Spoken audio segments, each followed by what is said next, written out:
My PhD is from Imperial College London. My MSc is also Imperial College London. My undergraduate studies is from Reading. So I had a lovely time in Reading. I loved it, and then I moved on to do my master's and PhD at Imperial College.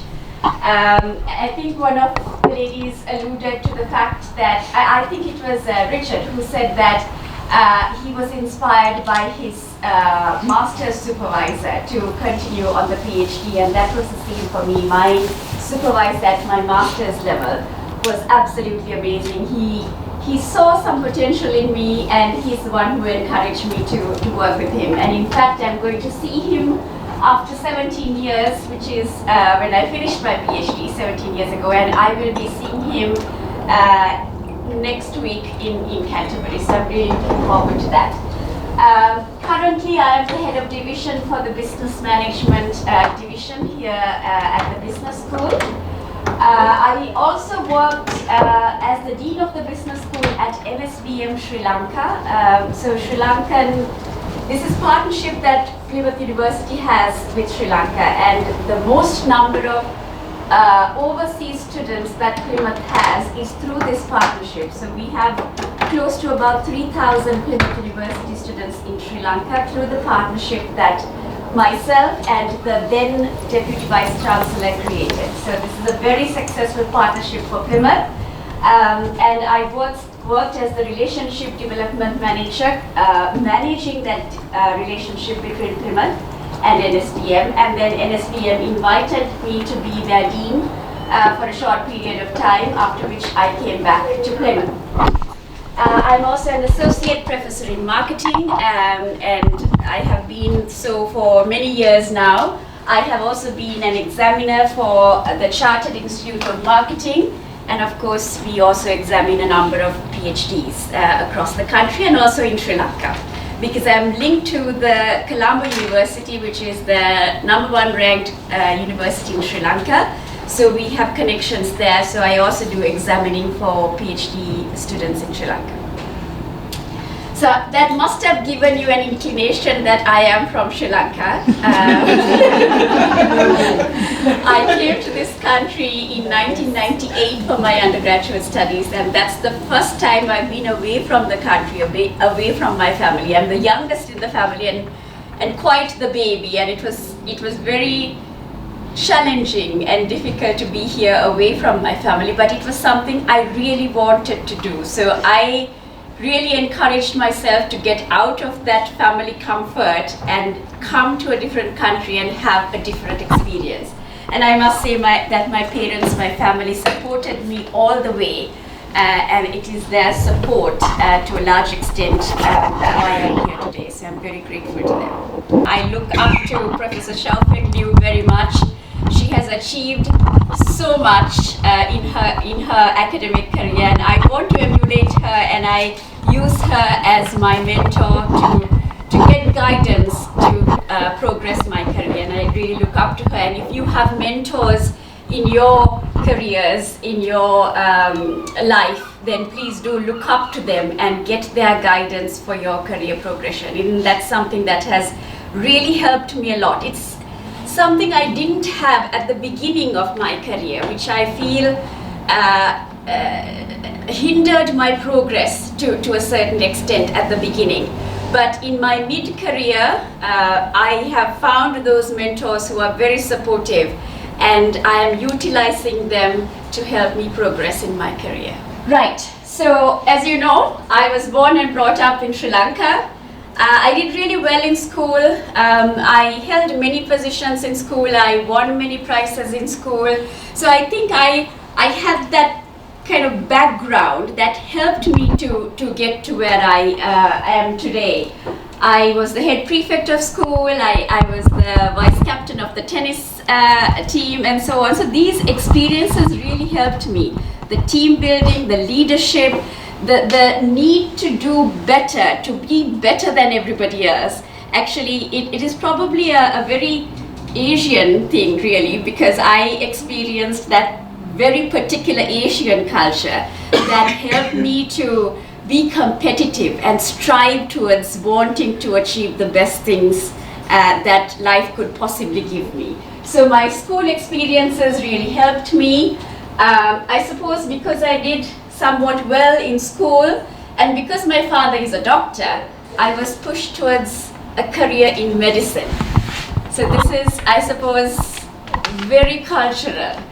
Your father is a doctor, your mother is doing well. Okay, so the daughters, I have a sister, older sister, we were pushed towards a career in medicine. And that's not necessarily what I wanted to do.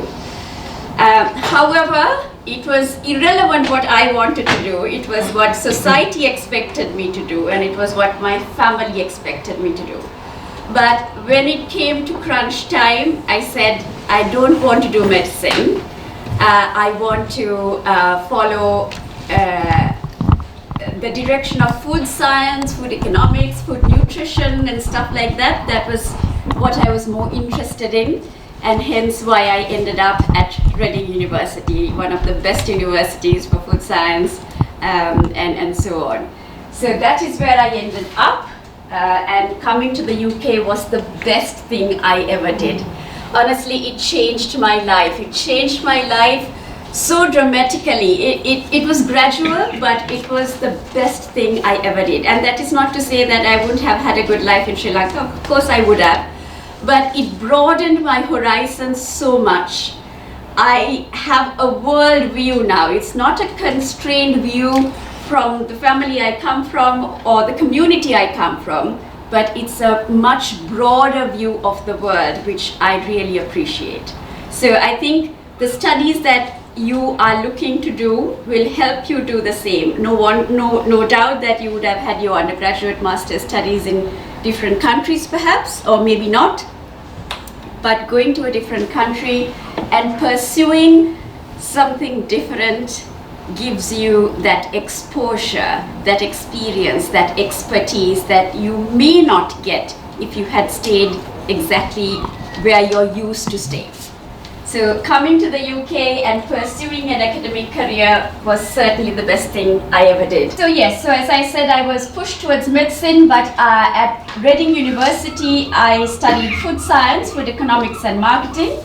At Imperial College for my master's, I did food industry management and marketing, and then for my PhD, I continued on the theme of food, looking at food supply chains and value creation. And then here at Plymouth University, I kind of started teaching more on the marketing side, consumer behavior side, and then of course, food sharing, food value chains, social value creation, and so on, has been part of the proposals that we have been submitting for funding in the recent past. So how did I begin? Well, as you know, so I've done my undergraduate, master's and PhD, and then I worked as a research assistant at Imperial College for 1 year. I got my first job here in Plymouth as a lecturer in marketing, progressed to be an associate professor in marketing.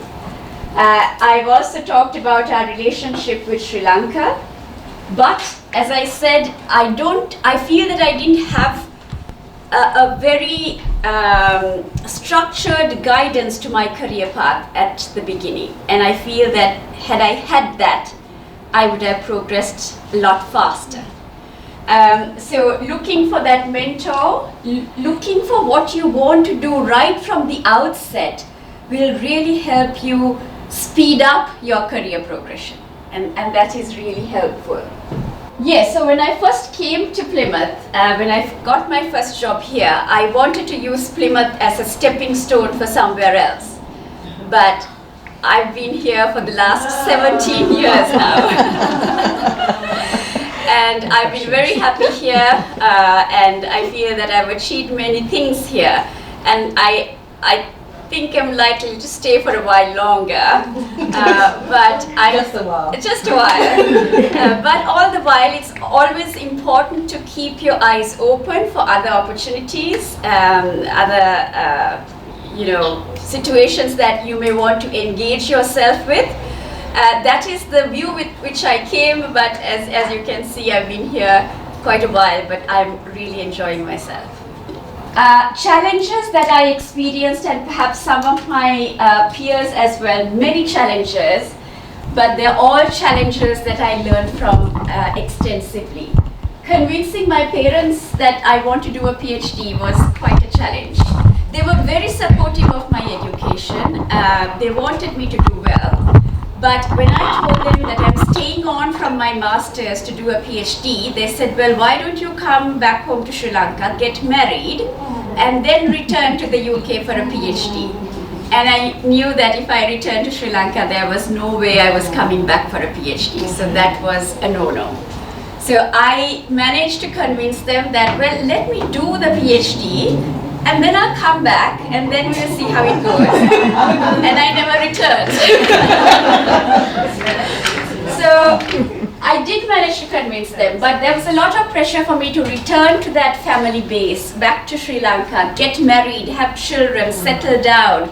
You're in that age now, so you don't want to be left on the shelf unmarried without children. I'm still unmarried and without children.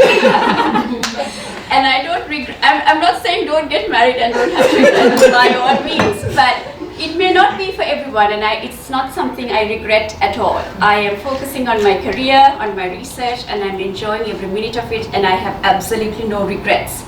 So if I had to do this all over again, I will do it in a heartbeat. I have loved every single minute, and I have learned from every single experiences that I have gone through.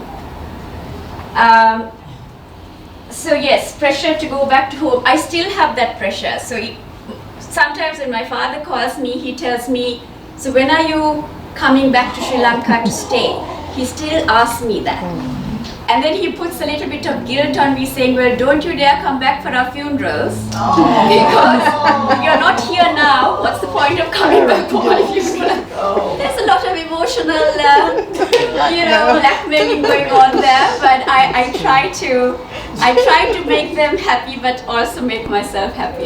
It's a difficult balance, but I try to do my best. Funding is also a challenge, as I saw in the Mentimeter, but I was very fortunate that my parents funded me. Even with all the disdain? Yes, even though they were not happy for me to do a PhD without getting married, they still supported me, and I'm forever grateful for their support, because I wouldn't have been able to complete my PhD the way I did without their support. So they were amazing. They funded my PhD, but at the same time I tried to relieve the pressure on them. I did some work. I worked for the library of Imperial College to get a bit of money. I also worked as the warden, so looking after the undergraduates in their accommodation.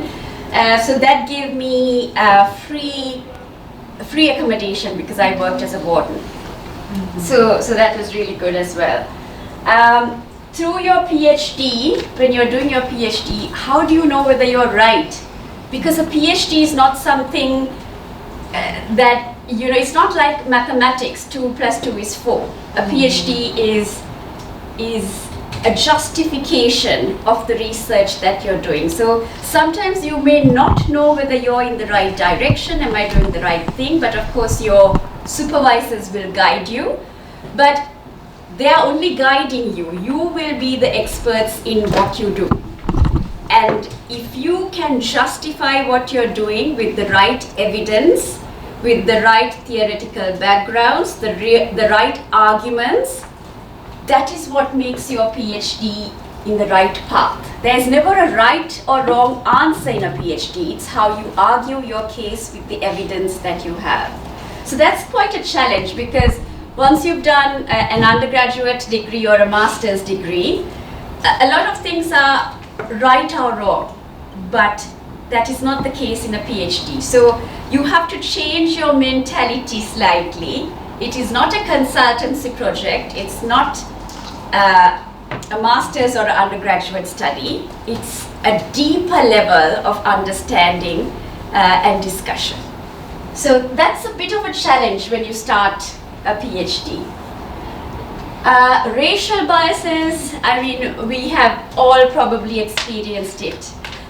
Some are conscious, but most are unconscious. I know that what I have experienced in most cases have been unconscious bias. There have been many instances. So sometimes when you sit in a group of people, majority are obviously white, and when they are talking or asking questions, they omit you. But that is not, I don't know, I feel that it's not always conscious, it's unconscious, because you look different, you sound different, so maybe you don't belong. So there are those unconscious biases, but what I feel is that if you are constantly trying to improve yourself, don't ever let anyone tell you that you're not good enough. If you are improving yourself on a daily basis, you're making yourself better. Don't ever let anyone tell you that you're not good enough. So get involved in things. That really does help. If you're sitting in a group of people and you're having a discussion, don't wait to be invited. Participate, get involved. Other unconscious biases, in this building we have a cafe downstairs, and the lady in the cafe is a white lady, very sweet. But if I ask her something, she always asks me 3 times, sorry dear, what did you say? It's very strange, because I feel that I speak quite clearly, but she's expecting not to understand me because I look different. These are unconscious biases that happen, and it may not be in an academic setting, but you can still feel those strange behaviors from people, and these are things that we have to perhaps live with, but try to change whenever possible. I also had to face home country biases, and what do I mean by that? When we set up the partnership with Sri Lanka, and we made all these brochures for Sri Lanka with all the degrees that we were going to deliver in Sri Lanka and so on, and we had the faces of the people who were delivering it. They were all white except me. I'm a local person to Sri Lanka, but they preferred the white faces. Our people. Colonialism indeed. Yes, indeed. So we have to change that within ourselves. We can't really blame the white faces for that. We have to blame ourselves. Why do we do that to ourselves? That is absolutely not right. The other thing, when I went to Sri Lanka as the dean of the business school, they invited me because I had a British experience. They invited me saying, it would be great if you can expose us to that Western way of doing things and an international global experience. So I started to do this when I went to NSBM. And I realized that because I was younger than a lot of them, because I was a woman, a lot more qualified, that the men in my faculty were not happy to have me as the dean. Wow. So there was a lot of backstabbing going on. And that, I learned so much from that experience, but it was one of the most difficult times of my life being there, because I was thinking, this is my own country, what I'm most comfortable with, but why am I going through this? And they told me, we are not happy with your Western ways of thinking. So what were those Western ways of thinking? So they had a student accommodation for girls and boys, and they said, well, we'll set a rule. The boys can come back at any time, but the girls have to come back at 8.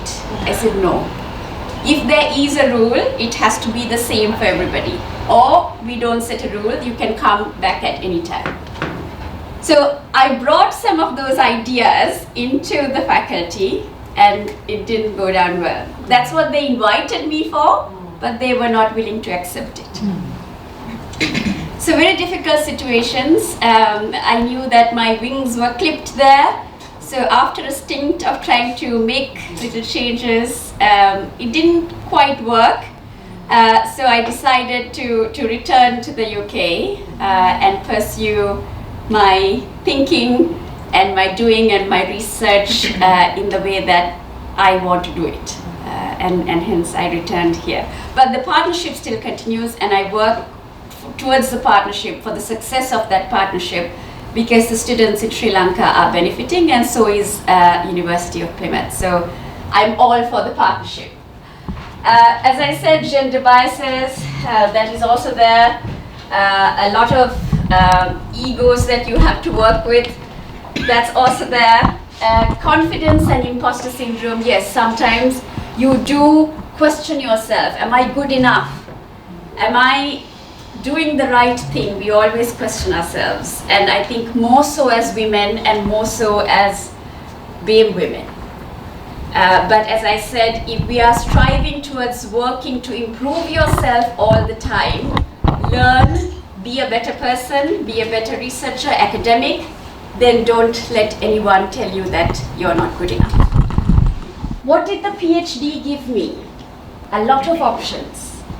It really broadened my horizons quite significantly. I had the option of staying in academia. I had the option of going into industry.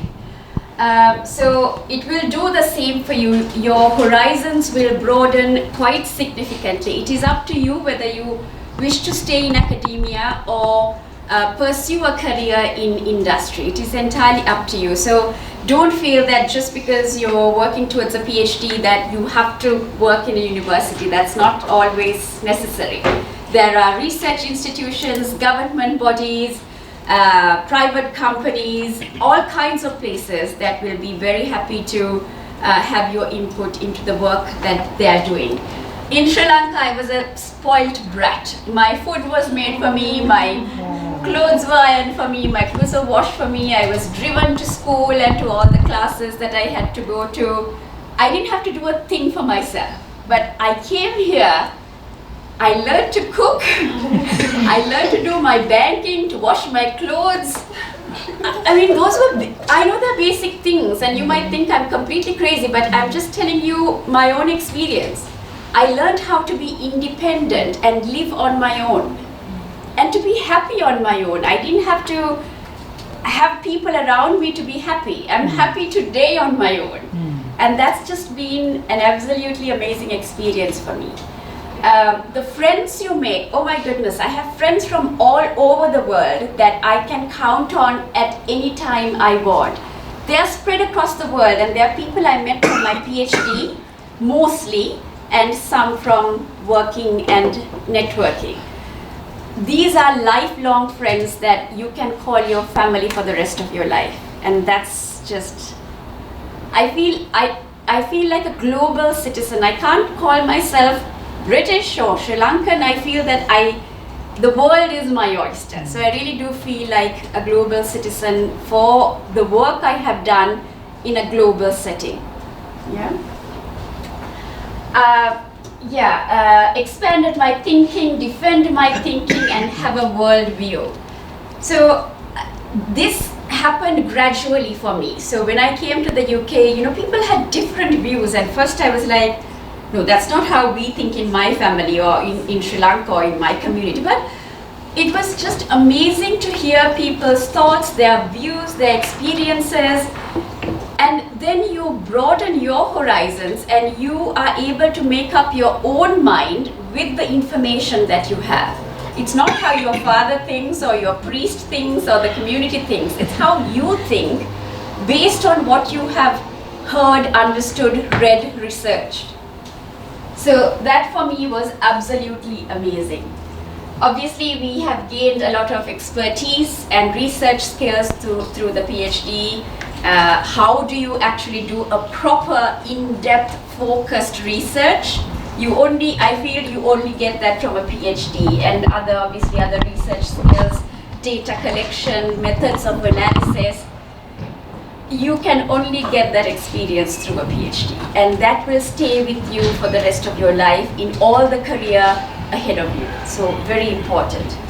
other transferable skills like time management, team working, leadership, self-motivation, all of that you develop while you are doing a PhD.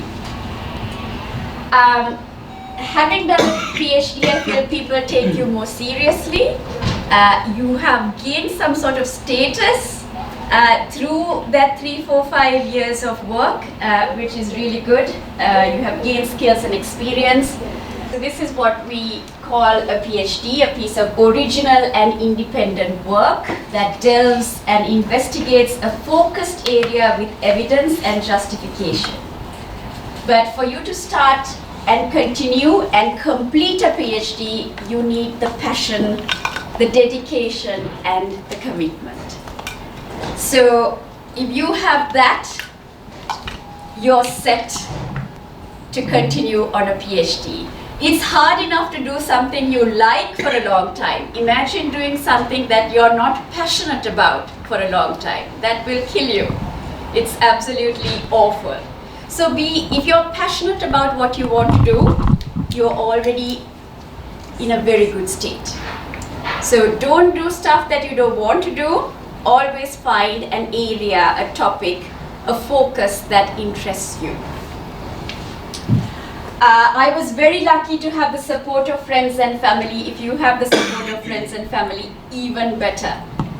You know, they're there for you when you fall and pick you up and help you to continue. Absolutely. For me, it was very important.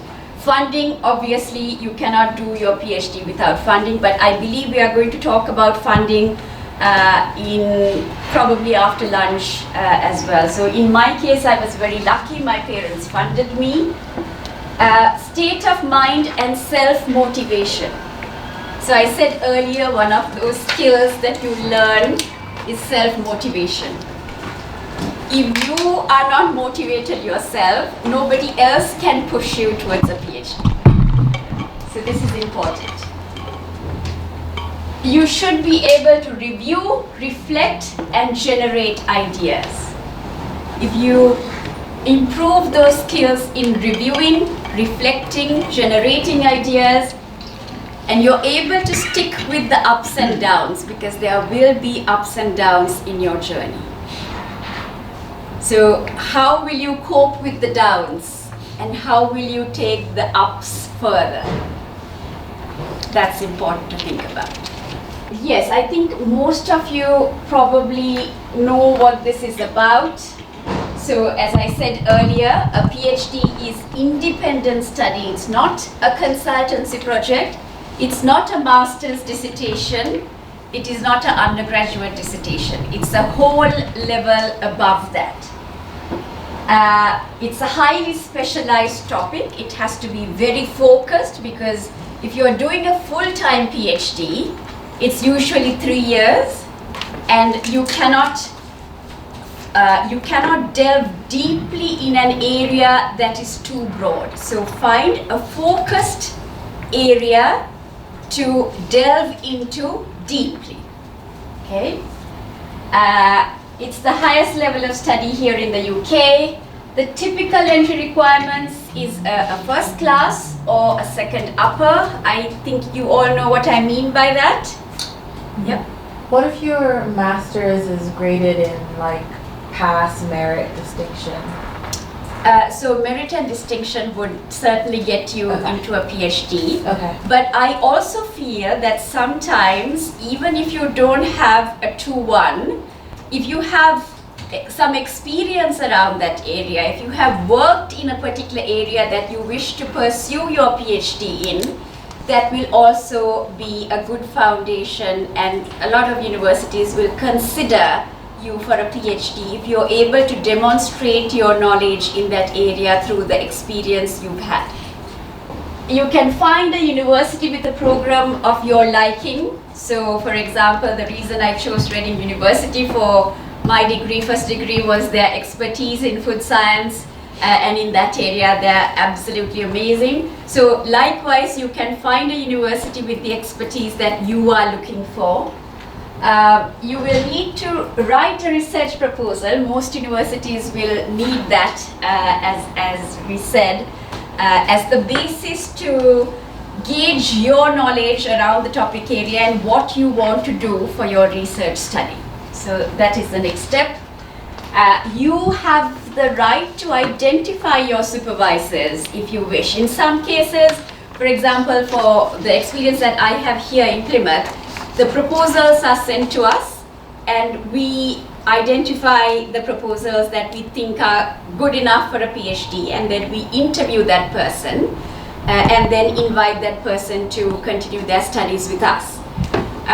So that happens in some universities. The processes can be different, but you can in fact approach the people you want to supervise your PhD. So that can also happen in some cases.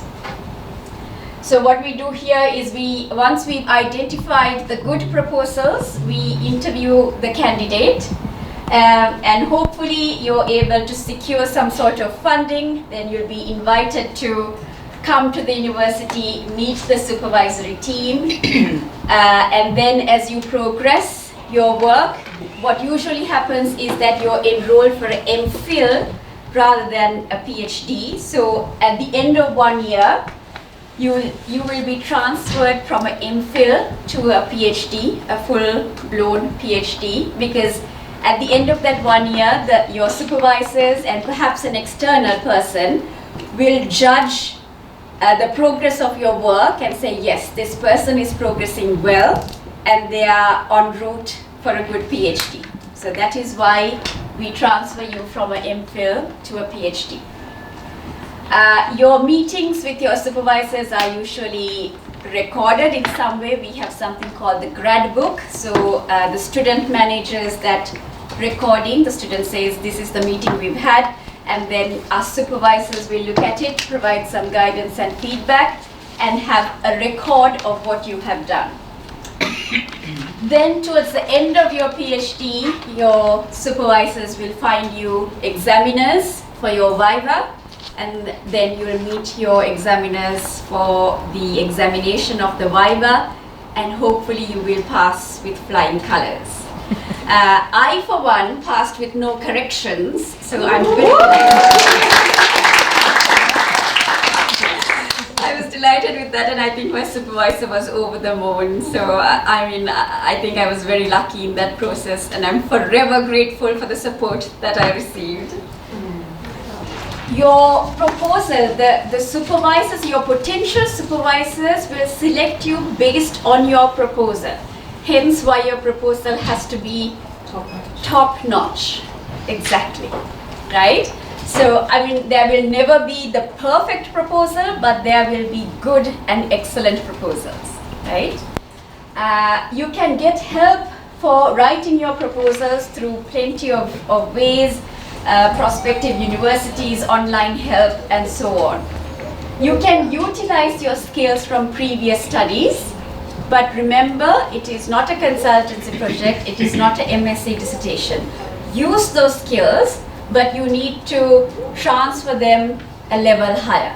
Some overall guidance for a good proposal. I'll get to the specifics in a bit, but this is the overall. Your passion for the research area needs to come across, okay? So if we feel that, you just sent a proposal, there's no passion involved in this research proposal, there's already something lacking. Your passion for the research area and any past experience you've had in that area, if that comes across in your proposal, that would be great. Obviously, it has to be well structured, well written and presented. I hate getting proposals that have spelling mistakes and grammar mistakes, and it's not structured properly, the methodology comes before the literature review. No, it has to be well structured, well presented, with as best of the English that you can utilize. If I see really poor English, then I know that this student is going to struggle writing that PhD and communicating through the PhD process. So if you can improve your English skills, obviously if you're coming to English speaking university, improving your English skills in terms of both writing skills and presentation skills. I suppose the presentation skills can come with time through your PhD, but being able to write well is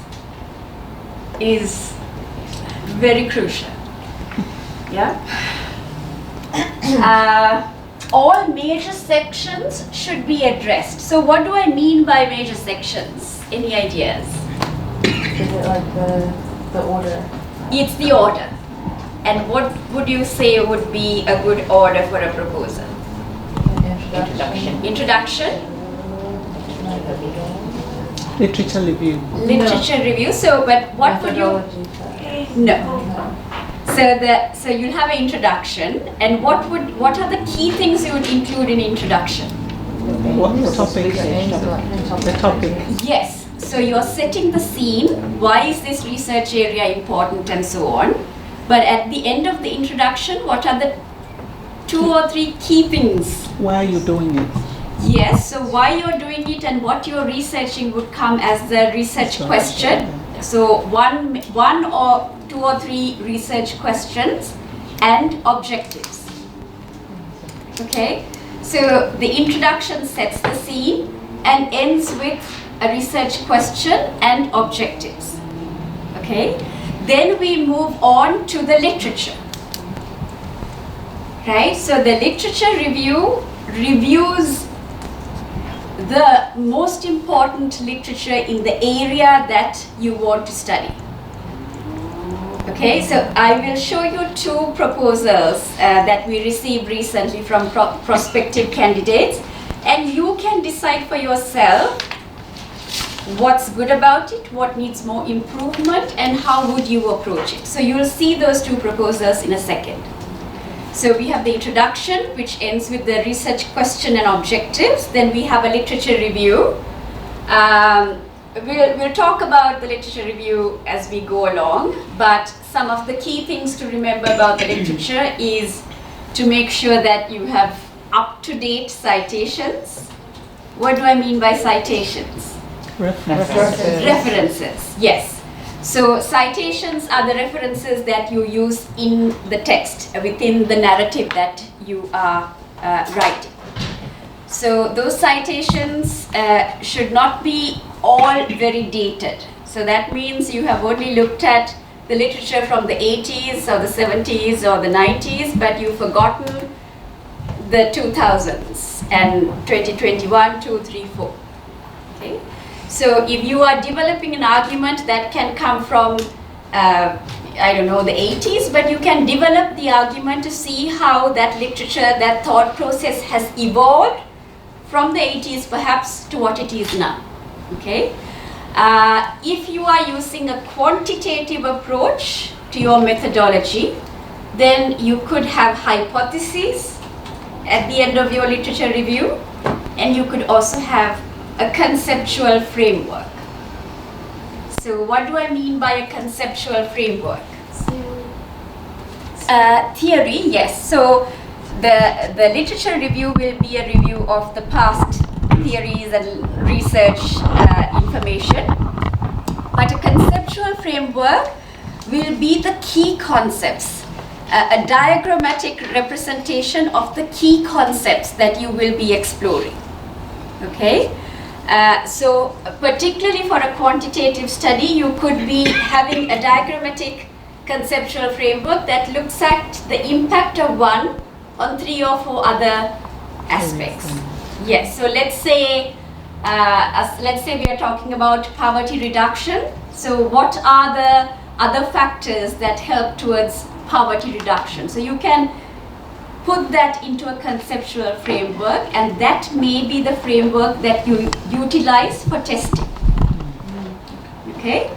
So this is particularly important for a quantitative study. For a qualitative study, you will not be using hypotheses, but you could still use a type of conceptual framework to succinctly represent your ideas in a diagram. But you are not testing the impact of one on the other, because that you do in a quantitative study, but you are looking at the involvement of these concepts with one another. Okay? Okay, so that's the literature review. Literature review we talked about hypotheses and the conceptual framework. Methodology. What is your philosophical stance? So are you using a positivist approach to your research? Are you using an interpretivist approach to your research? There's no need to worry about any of these yet, but what I'm saying is these are the things, the steps you have to think about when you are developing a proposal. We don't want you to go into any depth in a proposal, but these are things that will be good for you to think about. Are you using a qualitative approach to studies? Is it interviews and focus groups? So I'm speaking to you from a business school perspective here, okay? So your qualitative approach could be interviews and focus groups, or it could be a quantitative approach, which is statistical, questionnaires, surveys, and so on. So, or it could be a mixed method approach. You can use a combination of those approaches for your data collection. But what is important is the justification. Why are you using that approach? Why did you choose a qualitative approach? Why did you choose a quantitative approach? Or why did you use a mixed method approach? That justification is important. Okay? Methods of analysis. You have to use a method of analysis that is in-depth enough for PhD studies. So if you do just descriptive statistics, obviously that is not enough at PhD level. So you may wish to use something a little bit more advanced, like structural equation modeling, or if this is a quantitative study. Okay, so the method of analysis that you use have to be sophisticated enough for a PhD. Can you give an example of one that would look like for a qualitative approach? Yes. So for a qualitative approach, there are many things that you can use. So if, for example, if you're using, if your study is focusing on attitudes, for example, there is a technique called means-end chains. So you're looking at the reasons behind the way that people behave. Okay. So let's say that we want to see why people buy brown bread with seeds and low glycemic index and so on. So you can use an approach called the means-end chain that uses a technique called laddering to understand why, the core reasons behind why people buy this particular brown bread. And recently Xiaofeng exposed me to TISM and Micmac, which I'm still learning. I don't know the techniques yet, but there are those techniques that can be used for qualitative data analysis in terms of using interview data to analyze and understand that data. There's thematic analysis, there's content analysis. So there are many types of methods of analysis that you can use for qualitative studies. And then of course the reference list at the end. So the reference list, it is not a bibliography, but it's a reference list. So you are you're writing out, usually in the Harvard system. Do you know what I mean by that? Yeah. Okay. So usually using the Harvard system, you write down the references. So these are only the articles or books or websites that you have used in your narrative. Not things you have referred to and haven't used, but only the list that you have used as citations in your text.